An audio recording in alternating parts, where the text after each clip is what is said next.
Mainers work hard to build a secure retirement, whether that means with family, traveling the world, or simply enjoying life on their terms. But for those who have built a nest egg, there's a growing threat that could put everything at risk: fraud. Scammers are finding new ways to target people of all ages, but retirees are especially vulnerable. For those who fall victim, the impact can be devastating, wiping out a lifetime of financial security in an instant. That's why Maine credit unions have come together to bring you this briefing. You'll hear directly from experts, including policymakers and representatives from local law enforcement, about the devastating impact of scams, especially on older Mainers. Knowing how to protect yourself, your savings, and your future from fraud has never been more important, no matter your age or where you live. We all have a role to play. Financial scams and fraud are not confined to any one locality, culture, or age group. All of us are targets within its crosshairs. In Maine, reports show that more than $24.9 million was lost in scams in 2023 alone. This amount only accounts for what was reported. If current trends remain on track, this year's losses could more than double. It's definitely a significant problem in Maine. Scams, and particularly imposter scams, is a particular problem, and I think it's growing. I think the numbers from the Federal Trade Commission in 2024, which is the most recent numbers that were made available, there were $24 million in that were lost as a result of scams. That number has been growing. And I think that number is probably higher. I think there are some people that are the victim of a scam that maybe don't realize they were a victim of a scam and therefore don't report it. Or there are those that are a victim of an imposter scam or a scam of another kind that maybe feel embarrassed that they were scammed and don't report it for those reasons.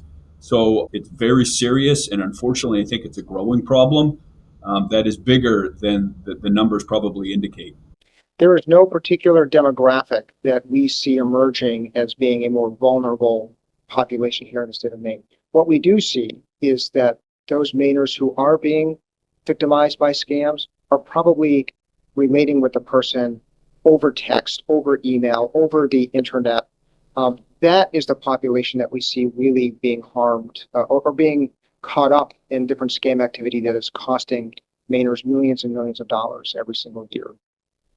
In Maine, there are over 740,000 credit union members, which equates to a little over 1 in 2 Mainers. When we're talking about fighting fraud, the power in numbers and the structure of credit unions combine to a powerful force in fighting the threats that we're seeing against Mainers every day.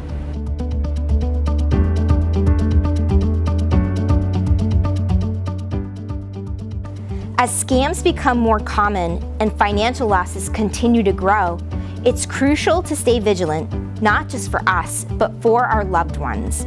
Protecting against fraud starts with awareness, understanding how scams work, and recognizing the warning signs. Some schemes have been around for years, like romance scams, grandparent scams, lottery scams,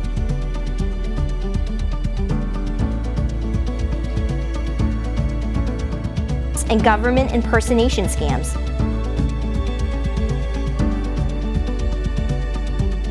Yet, they continue to evolve and claim new victims. With the rapid deployment of artificial intelligence, where a con artist can replicate the voice or face of a grandchild, there's no stopping their ability to constantly produce new and ever more convincing scams. I think there's a lot of factors that have led to the meteoric rise in fraud victimization in recent years. Just in the last year, there's been something like a 30% increase in the number of Americans who have lost money to scams. Well, what's causing that? There's a couple of factors. One is technology. It's easier and easier to pretend to be somebody you're not, whether it's through AI or some other technological device. And that makes it hard to determine what's real and what isn't. And the other piece is also technology related, which is, You know, back 20 years ago, when we would talk to scammers about how they did their craft, practice their craft, they'd say, well, I get guys in a room and they dial 200 phone numbers manually on a rotary dial phone, and they're lucky to talk to maybe 5 people and maybe one scam. Now you've got guys on laptops all over the world, and they've got this robocall technology where they can press a button and make 10,000 calls in 5 minutes, very inexpensively. And so it's sort of become a numbers game. I don't think human beings are more vulnerable than they were before, but there's just more people doing it, fewer barriers to entry, and just more people being pitched, I'd say. For what's being reported into the Attorney General's office, what we see is really a number of scammers are using technology to access people, right? So again, like I said, whether it be through the internet, through email, through pop-ups on a computer that are suggesting that there's some virus or something that you need to do, whether it be some sort of robocall, some sort of telephone call where somebody does call in or text in order to try to drive certain behavior. Those are what we are hearing in our office as to how Mainers are being compromised because they pick up the unsolicited phone call, they answer the unsolicited text, they answer the unsolicited email, and a relationship starts to develop, right? Whether that be an investment relationship, a romantic relationship, some relationship of trust, where, what ends up happening is that the Mainer, as they become more comfortable with who they're relating with over text, over email, over the internet, through phone calls, that leads them to providing information that scammer can then use against the person that they're scamming. One thing that we often see is that scammers really try to get people to act urgently. They don't want people to stop and really think about what they're being told, because if they stop to think, they might see the holes in the story. And so, if there's one takeaway I hope people have about, preventing scams and not falling for scams is really, when they're sensing urgency, to just slow down and really think about it. And it may involve, calling a trusted friend or family member, especially with some of the scams that we see, like the grandparent scams. The scammer wants the person to act immediately because they're worried about their loved one. They're not taking the time to maybe call a family member to ask, is my grandchild really in trouble? Because the scammer knows if they did that, then, they would see that this is all a scam. Well, we've done a lot of research about why people are susceptible to scams. We used to think, well, maybe it's a demographic variable. Maybe it's people who are less educated or older people who've lost their memory. But we did a study in 2021 that found the real thing that makes us vulnerable is stressful life events, believe it or not. We did a study where 3,000 people had been approached by scammers. 2,000 of them were able to resist. 1,000 of them lost money. What was the difference between those two groups? The group that lost money had experienced twice as many stressful events in the previous months prior to the encounter. What's a stressful life event? Taking care of a loved one. So caregivers, people who have chronic illness, people who have experienced the loss of a spouse, moving. There's all kinds of things that can contribute to that stress. And why does that make us vulnerable? Because as the scammers say, we want to get to people who are not thinking logically. They are emotional. They're what we call under the ether, which is a scam term for a heightened emotional state. And one of the things that does that is managing these stressful life events. We live in a very stressful time. And so I do think that's contributing to it. Some of the red flags would be, for example, if someone gets a call or a text message or an email that they're just not expecting, and that's coming from maybe an unusual source. That would be the first clue to kind of proceed with caution. Not clicking on a link, not immediately calling. Oftentimes those communications are really coupled with some urgency, like I said, because they want the person to act right away. If the scammer is calling the person, they may try to keep them on the phone because, again, they don't want the person verifying, am I really speaking with, this government agency? Am I really speaking with local law enforcement? Because the scammer knows that they're not. And so it's really important, I think, to just really slow down and just try to think about what's happening. And you could always call the person back. You get a name and phone number, and talk to someone you trust, a friend or family member, or at your financial institution, if you have concerns about, whether this is really legitimate or not. By now, you're probably wondering, how do we put the brakes on all of these scams? What's being done to protect you and your savings? Well, the answer involves all of us working together as a community. I think it's important that we all work together because it's not discriminatory on age or religion or sex or any of those things, that it can happen to any of us. And the more the word gets out there, hopefully the more preventative measures can be taken to at least slow the fraud. We make sure we share information with our federal partners, our federal law enforcement partners, the FTC, the Internet Crime Complaint Center, the State Attorney General's office. We all collaborate and coordinate on investigating and dealing with these sorts of crimes. So whether there was an attempted scam that took place or an actual scam that took place, it's very important that you promptly report it to law enforcement for that informational and situational awareness piece. It's also important because there are certain things that you're going to need to do. You're going to want to file a report with your local law enforcement agency. You're likely going to want to contact your financial institutions. They'll require a law enforcement number. You're probably going to want to deal with one of the major 3 credit reporting bureaus and do a credit freeze or a credit alert. You may need to reach out to the Social Security Administration or the Maine Secretary of State's office, depending on whether your Social Security number or your driver's license is involved. So this all starts with your report to local law enforcement. That helps. That's kind of the starting point. That will facilitate the rest of those reports. And this might be a smaller piece of a larger puzzle. And that information could be critically important when we work with our federal authorities when it comes to the investigation of these incidents. So for those reasons, it's critically important to report these scams or attempted scams to your local law enforcement agency, sheriff's department, or state police, whoever provides law enforcement services in your area. Yeah, I think the financial institutions of Maine are educating their frontline tellers to identify those red flags that might indicate that they're being taken advantage of some sort. It's really difficult because the funds in those accounts really do belong to the customer.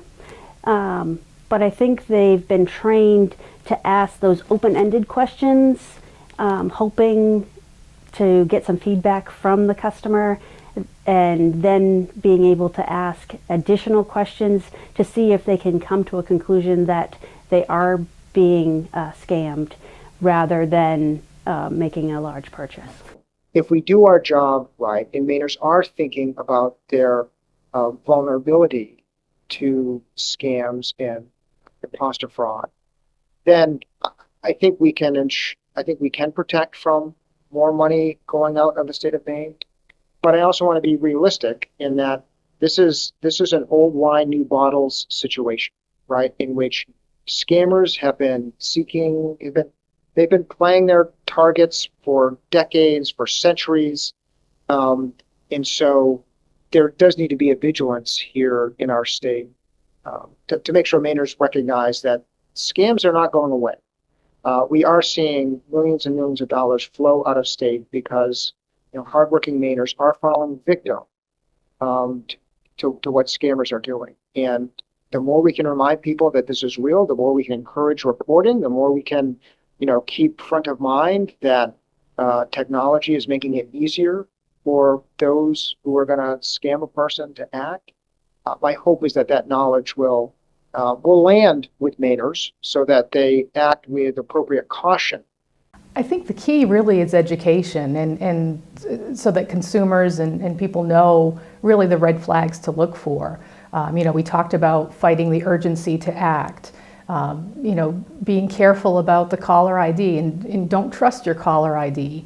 Because if you get a call from, say, your financial institution asking for a PIN, for example, don't give that information. Hang up, call the number to be your financial institution and ask, are you calling me? So it's really, I think taking the time, slowing down, and checking on whatever the person's being told.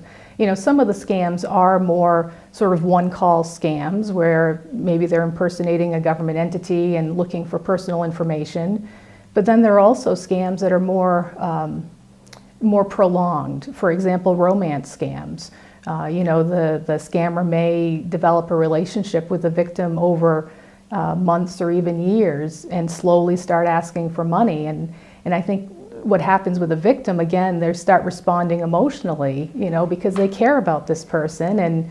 And once they start giving some money, it's easier to keep giving more. I've heard of the same thing. I've gone out and done outreach to older population buildings, and they've admitted that they've been scammed in the past and that they've fallen for these because they're lonely. A lot of times they're isolated, and so somebody's paying some attention to them. And a lot of these scammers, it's a long-term relationship. They might not ask for those funds up front, but they slowly ask, and it may be, my car broke and I need a new car, and I don't have all the funds. And then, well, I'd come visit you, but I need the funds to do that. And there's always an excuse as to why they need funds, but they never hold up their end of the bargain to deliver what they've said. Ideally, if we are all doing our job, we are going to make sure that Mainers have front of mind the reminder that they need to protect their personal identifying information, protect their social security number, protect your birthday, protect your bank account, credit union account information, protect your retirement account information. You can't post bail with a gift card. You can't, that technology is making it easier. Sort of going back to the start of the question, my hope is that, we're all doing a good job at making sure Mainers understand that they are vulnerable to scammers. So how do you prevent it? You can't really avoid stressful life events. What you can do is be aware of the fact that, I've had a lot going on especially the last couple of months. I'm going to be especially vigilant when it comes to making financial decisions. The other thing is identify the red flags of, people calling and people emailing you. My personal rule is anytime I get an unexpected email, robocall, a pop-up on my computer, or a social media contact, something I did not initiate, I assume it's a scam until it's proven otherwise. If you've been scammed or you feel like you've been a target, it's really important to act right away. There are good resources on various websites, the Federal Trade Commission, the Consumer Financial Protection Bureau, local law enforcement is a resource, as well as legal services for Maine elders. We help Maine residents who are 60 or older. A person can call us and get free and confidential legal help. And I think the confidential part is really important for people to understand because, again, oftentimes people feel so much shame that they've been duped, even though any of us could be duped. But when someone calls us, we can explain what the next steps are, what their options are. We get calls from people who, will say, I got a call from, a number that I thought was CMS calling me about my Medicare, and I think I gave out my date of birth, but I'm not really sure. And so we can talk through what the next steps are and to make sure the person is protected and take whatever steps to safeguard their personal information or their assets if they've given out maybe some banking information. If there is a remote doubt in your mind of what somebody is asking you to do, whether it's to withdraw money, to wire funds, to send cryptocurrency, talk to somebody first. Whether it's a befriended neighbor, whether it's your local banker or credit union staff, whether it's your local police station, talk to somebody before you make that big commitment. From October of 2024, the Department of Administrative and Financial Services said that 23% of Maine's population is 65 and older, and it's growing, where the population under 60 is declining. So I think you have a population of people that these scammers will prey on and try to focus on their vulnerabilities and their lack of maybe awareness, or prey upon their emotions when they call them up and they say, hey, you have a family member, a grandchild that we've arrested, and there's a $5,000 or $10,000 bond that you need to pay immediately for them to get them out of jail. And so they're kind of preying on their emotional state and maybe their lack of awareness to try to trick them into paying. So I think that's why we've seen an increase in the incidence and prevalence of these imposter scams. In part is because Maine has an old aging population, and we have these criminals that are going out there and trying to exploit them and prey upon them. And so you really have to be vigilant about what's going on in your own life to see if you're vulnerable to begin with. And then as you go through your day, as you get these people contacting you, if you didn't initiate the contact, don't respond to it. If you're worried about it, like you get a notice from the bank, your bank, and you're afraid that something might be wrong with your bank, just independently contact your bank. So many of the times you get these texts and they say, click on this link and you can fix your problem right away. You don't want to click on those links. You want to independently go and verify it.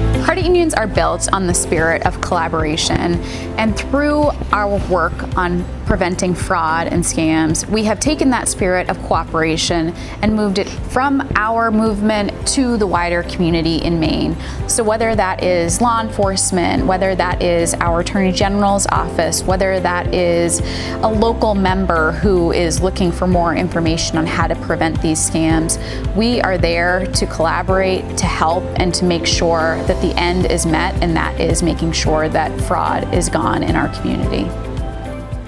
Fraud is pervasive and can happen to anyone, but education and awareness are the best defenses. Stay informed, stay connected, and stay cautious, whether answering a call, speaking with a stranger, or responding to an unexpected text message. And if there's one golden rule to follow, it's this: always verify before you act. On behalf of Maine's 48 credit unions, I'm Jen Burke. Thanks for joining us and doing your part to fight fraud.